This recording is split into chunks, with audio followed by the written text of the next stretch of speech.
Hello everyone! Welcome po sa aking video. So for today's video, share ko lang po sa inyo yung na-discover ko po or yung transformation po ng barangay hall ng barangay 176. Ang laki ng improvement niya. Dati open lang po ito. Dito din kasi nag-work dati si Habi.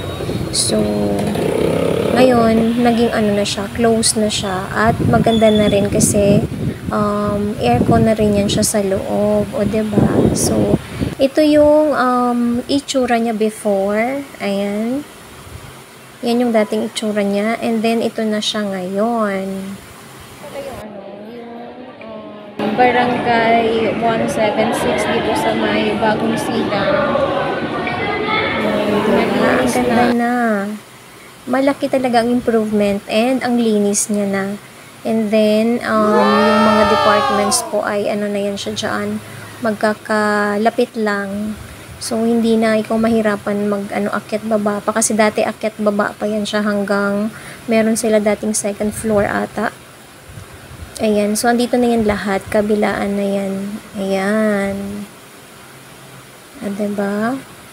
So, malinis at saka safe na rin yan siya. Sa entrance nila may guard na din. Ayan. So, napunta lang ako dito kasi kumuha lang ako ng indigency certificate. Kailangan po namin kasi yun.